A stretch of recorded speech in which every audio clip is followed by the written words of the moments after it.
মই আচলতে ভূপেন বৰা ডাঙৰীয়াৰ বিষয়ে ক'বলৈ বেয়া পাওঁ। সঁচা কথা কৈছোঁ, চিৰিয়াছলি কৈছোঁ আপোনালোকক। সমগ্ৰ অসমবাসী ৰাইজক কৈছোঁ যে আমি বিৰোধী পক্ষৰ মানুহবিলাকে এইটোৱে সিটোক প্ৰশ্ন কৰা, তৰ্ক কৰা, গালি পাৰি থকাটো ভাল কথা নহয়। কিন্তু যিহেতু ভূপেন দাই প্ৰশ্নটো সুধিছে, তেতিয়াহ'লে মই কওঁ, ভূপেন দাই সুধিছে বুলি মোক চবেই সুধি আছে সাংবাদিকবিলাকে, কৈছে যে অখিল গগৈ বিহপুৰীয়াত প্ৰাৰ্থী দিলে কিন্তু নাৰায়ণপুৰত কিয় দিয়া নাই। বিহপুৰীয়াত প্ৰাৰ্থী এইকাৰণে দিলোঁ যে যোৱাবাৰ আমি নাওবৈচা সমষ্টিত ৰাইজৰ দলে 1400 ভোটত হাৰিছিলোঁ আৰু তাৰ এটা অংশ বিহপুৰীয়ালৈ গুচি গৈছে। গতিকে বিহপুৰীয়াৰ সেই অংশটোৰ জিলা পৰিষদখন আমি খেলিছোঁ। গতিকে আমি কেণ্ডিডেট দিছোঁ। কংগ্ৰেছে যোৱাবাৰ বিভিন্ন কথা কৈ ভৰত নৰহ মুখ্যমন্ত্ৰী হ'ব বুলি কৈ আমাৰ আজিজুৰ ৰহমানক হৰুৱালে হয়, কিন্তু আজিজুৰ ৰহমানে হৰুৱাৰ পাছতো আজিজুৰ ৰহমানেহে আকৌ নাওবৈচাৰ মানুহৰ খা খবৰ ল'ব লাগে। ভূপেন বৰা কোনোপধ্যে ক'তো আপোনাৰ ভৰত নৰ ডাঙৰীয়াই কাৰো খবৰ ল'বলৈ নাযায়, কাৰো খবৰ ল'বলৈকে নাযায়। সেইকাৰণে ভৰত নৰ ডাঙৰীয়াই তাৰ পৰা লুকাই দিলে, নাইকিয়া হৈ গ'ল। সেইকাৰণে এতিয়া কংগ্ৰেছৰ মানুহক আজি নাওবৈচা, ৰঙানদী আৰু বিহপুৰীয়া এই সমষ্টিৰ মানুহবিলাকে এতিয়া দেখিবই নোৱাৰে। সেইকাৰণে আমি ৰঙানদীটোক হেৰি দিছোঁ, আপোনাৰ ৰঙানদীটো আপোনাৰ কেণ্ডিডেট দিছোঁ, আপোনাৰ নাওবৈচাটো কেণ্ডিডেট দিছোঁ, বিহপুৰীয়াটো কেণ্ডিডেট দিছোঁ।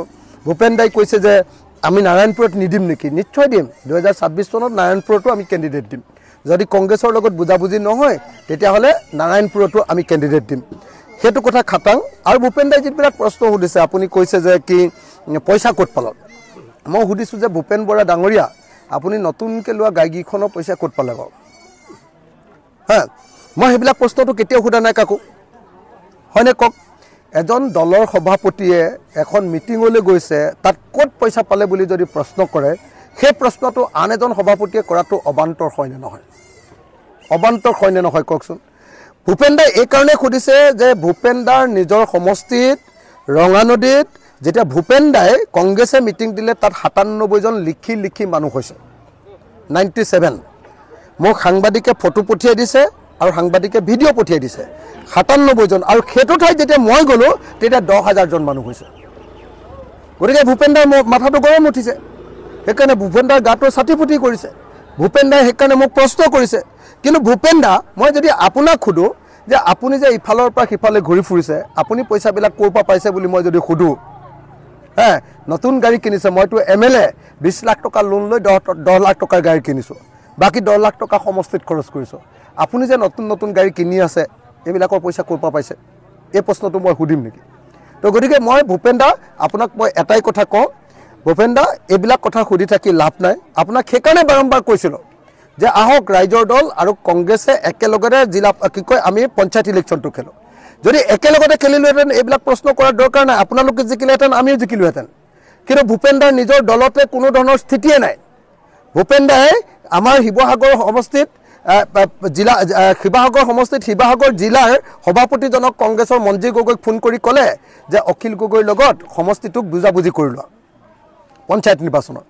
কিন্তু মঞ্জীৰ গগৈ ক'লে যে মই নোৱাৰোঁ, এইটো আপুনি আৰু এজন মোৰ বিৰুদ্ধে যে উঠিছিলে, কি নাম মানুহজনৰ, শুভ্ৰমিত্ৰ গগৈক সোধক। শুভ্ৰমিত্ৰ গগৈক যেতিয়া ভূপেন বৰাই সুধিলে যে এই তোমালোকে কিয় একলগ হোৱা নাই, তেতিয়া ভূপেন বৰাক শুভ্ৰমিত্ৰ গগৈ দম দিলে। তো ভূপেন বৰা সেইজন সভাপতি যাক তেওঁৰ কোনো বিষয়বাদ নথকা তেওঁৰ সদস্যবিলাকেও দম দিব পাৰে। তেওঁৰ ষ্টেণ্ডাৰ্ডটো সেইটো। গতিকে ভূপেন বৰাক যিহেতু দলৰ মানুহে একেবাৰে নামানে, তাত গৌৰৱ গগৈ মানুহবিলাকে, গোটেই আপাৰ আছামটো গৌৰৱ গগৈ মানুহবিলাকে কেপচাৰ কৰিলে, শিৱসাগৰটো গৌৰৱ গগৈ মানুহে কেপচাৰ কৰিলে। আৰু গৌৰৱ গগৈয়ে অখিল গগৈৰ পিছত বেছিকৈ ছিট বিচাৰিব বুলি ইয়াতে ছিট দি দিলে, জিলা পৰিষদত কেণ্ডিডেট দি দিলে। মইতো বাৰম্বাৰ কৈ আছোঁ যে আপোনাৰ ৰংপুৰ নামৰ জিলা পৰিষদটোত মুছলমান মানুহৰ সংখ্যা কম, কিন্তু কংগ্ৰেছে মুছলমান কেণ্ডিডেট দিছে ৰংপুৰত জিলা পৰিষদত। কেলে? যে ৰাইজৰ দলক হৰুৱাব লাগে আৰু বিজেপিক জিকাব লাগে। তেতিয়া কি হ'ব? তেতিয়া অখিল গগৈৰ শক্তি কমিব। আৰু তেতিয়া কি হ'ব? 2026ত ছিট কমকৈ আমি বিচাৰিব লাগিব। এই যে কংগ্ৰেছৰ ভিতৰত এই যে 2 নম্বৰী যিটো ৰাজনীতি, যে তেওঁলোকে নিজৰ দলৰ ভিতৰতে ইজনে সিজনক লেং মাৰে, আৰু এতিয়া ঐক্যমঞ্চৰ ভিতৰত আকৌ কংগ্ৰেছে আকৌ ৰাইজৰ দলক লেং মাৰে। আমিতো ক'তো তেওঁলোকক লেং মৰা নাই।